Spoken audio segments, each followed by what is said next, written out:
Today is Friday, June 12th.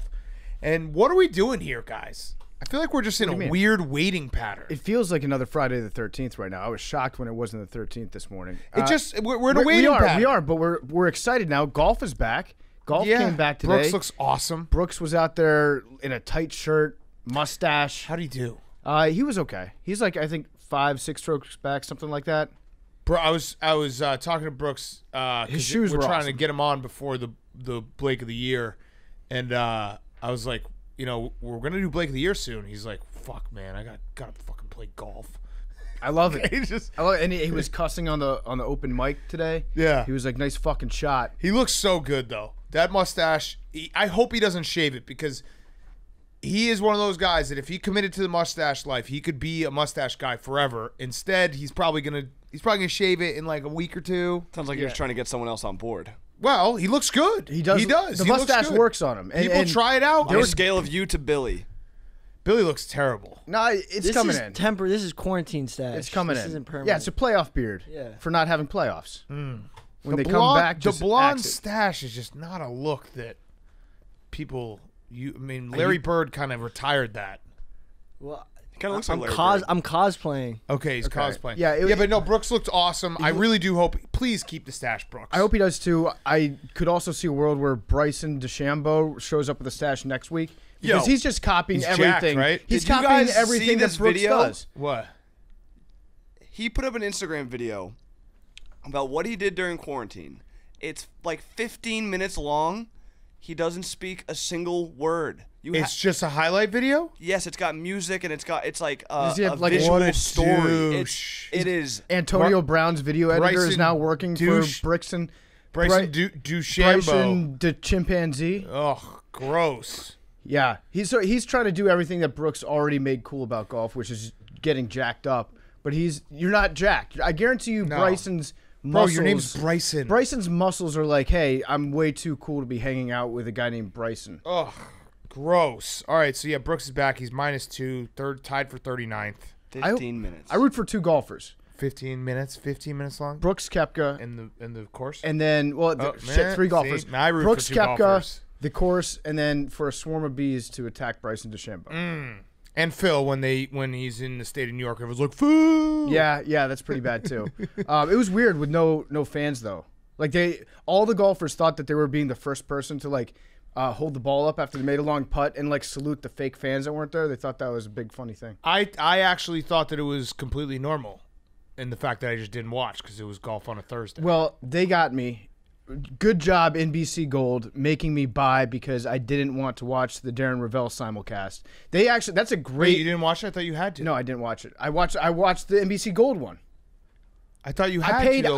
extra money. I thought to opt out of Darren Rovell. No, What? that doesn't ping work. pong. What? The bet was ping pong, right? Nobody remind me of this bet. What bet? The bet. That's how you got alerted that it was happening. Yeah. Jake was like, Jake said that you guys should bet on this, and then you bet on it, and you lost in ping pong. Oh, I didn't remember betting on it. When did I bet on it? On the text. I don't Did you think not? I- Maybe you didn't. I don't think I I, guess, ever I bet mean, on we it. didn't do like yeah, a we didn't. okay. We didn't officially announce the handshake. bet. But How do you think you found out about it, Jake? yeah, I know Jake texted it because he was like, "This is relevant to your Seems guys' like you have interest." to watch it. But You have to watch it back. it gave me a great idea though that the NFL or really any other sports league could use, which is just basically say that Darren Rovell. No, don't even say Darren Rovell is announcing something. Just give me a Darren Rovell free option, and I'll pay extra for that. Right. Even if he wasn't going to be on the original cast. Right. They could be like, hey, extra $10 a week to watch Sunday Night Football with no Darren Rovell on it. I'd be like, yeah, just to be safe. Yes. To make sure that he doesn't show up. Like it absolutely. If every single person on planet Earth died right before the game, and they needed one announcer, and Darren Rovell was the last person there, they still wouldn't let him. They would not let him set foot on there. But I'm down for that. I caved like a bitch to NBC Gold. I was like, yeah, absolutely. Here's my $9. Not a footy fan. I've had NBC Gold for years. Gotta be. Yeah. Got to. You know what? I actually did. EPL, baby. I did have NBC Gold. Now that I think about it, I didn't have the PGA Live, which is an extra add-on to the NBC Gold. That's a convenient excuse for not being a footy fan. Come on.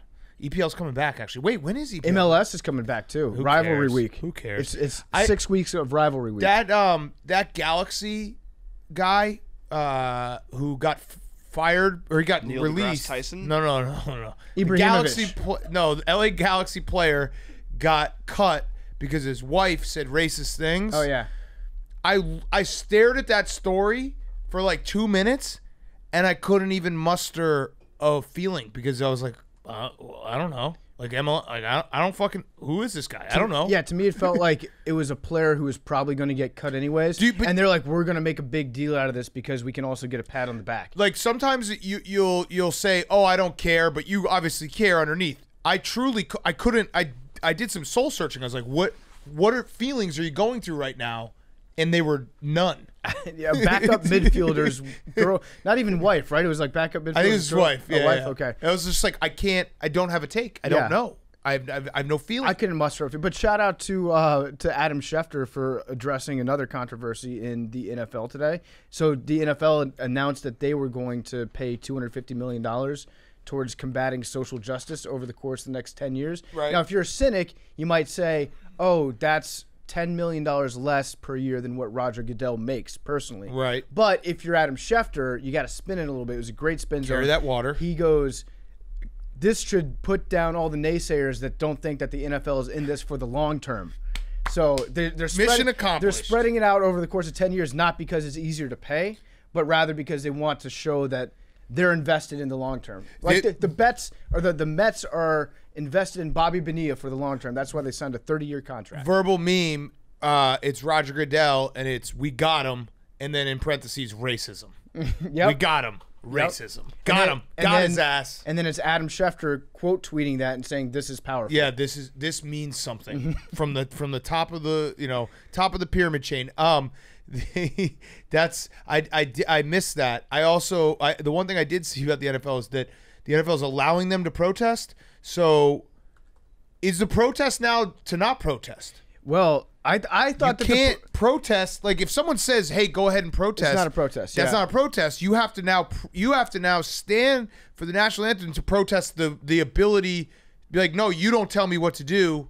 I'm going to do the opposite. Right. Like if there was the KKK lining up to also join the protest movement, then you're like, I can't be on that side. Right. They've ruined the the NFL has. Hey, that's not what a protest is when you're like, hey guys, you're allowed to do this. Yes. And I'm not saying that the NFL is a KKK, obviously. I'm just saying I agree with you. I said what I said. You said it. No backsies. Yeah, absolutely no back. It's like when Jerry Jones took a knee. Remember that? People forget about Jerry Jones taking a knee during the national anthem back in 2016 or 17. That was so hilarious when he's looking at the camera and he actually thought in that moment, like, I did it. Solved it. Solved racism. It's over. Ray Lewis's knee still was the best. The double knee. Yeah, looked like he was going to pass out because he was so drunk. He took one knee for the cause and then one knee for Jesus, right? That's what he said? Yeah. Right. And he looked so sweaty and hungover. That feels like a fever dream to me, the Ray Lewis, Jerry Jones taking a knee weekend. Oh, my God. And Jerry, when he took his knee, the fucking sky cam was coming over him, and he timed it so that he looked up. Winked. He winked, and there was like a sparkle that shone on one of his teeth. Mm-hmm. Yes. Like, there he is, Jerry Jones, taking a knee. The only other news I had, well, there's two other pieces. Rob Manfred just lied to America during the MLB draft and was like, I'm pretty sure the players are gonna like come off of their we want our salary stance, and that was totally to appease everyone. Clearly not going to happen. Well, he said like 100% playing baseball. Yeah, he basically was like, hey, we're on, like the draft is happening right now, and this is probably the first time anyone's actually watched the MLB draft, so we have to say all the right things even if we don't mean them. Well, it's also a classic case of somebody just saying something that they hope will come true. Right. And we'll work back from that. Like, I know that we want to have a season, so I'm going to say we have a season. Therefore, it sets the expectation that we're going to get there. We're all invested in getting there now. I'm surprised they didn't have like some kid like pulling a birthday cake as he blows out the candles away from him after that. Like, we're going to have a season. Yeah. It's kids slowly bending over the course of the next like 3 months to pick up a lacrosse stick. Yeah. It's like you can stop this at any time. It's the Neanderthals becoming humans. Yeah. They're slowly becoming lacrosse players. And the other thing was Paul Feinbaum has run out of takes, so his take now is that Nick Saban is running out of time. Oh, like he's on the downside of his coaching career? Well, he's 69, and he's gonna be 69 this year. So he's like, yeah, he's too old. Okay, so he's got the clock on Nick Saban, despite the fact that Alabama has been pretty good the last 3 years. Alabama hasn't won a title since 2017, Paul. Does Paul? He's also 64. What? Paul Feinbaum's not like. Oh, So is Paul Feinbaum starting to lose it? But is the clock everyone, ticking no, on him? but I He's think probably like losing it, and he's like, No. "Well, Saban, if I'm 64 and I'm losing it, Saban's got to be." Yeah. fucked." Paul McCartney song made 64 like the last cool age to be, because everyone's like, "Oh, when I'm 64," and they do that whole thing. So he probably still thinks he's young. Yeah. He's gonna have a rude awakening next Also, year. it's good to just have somebody that's in the same profession of you who's 5 years older. That way you can never be the old guy. Right. And so he's pointing at Nick and being like, I'm not old, this guy's old. Right. So Nick is turning 69 and he's on the downside of his career. The clock's running out. Hasn't won a national title since 2017 PFT. In almost 3 years. Almost 3 years. At this point. Fuck it. I like it. I'm on board for that. Yeah. Let's get the takes going. It's truly I ran out of takes, so here it is. Let's dip our toes in the water. Guess what? Water feels fine. yeah, it feels great. Hop on in.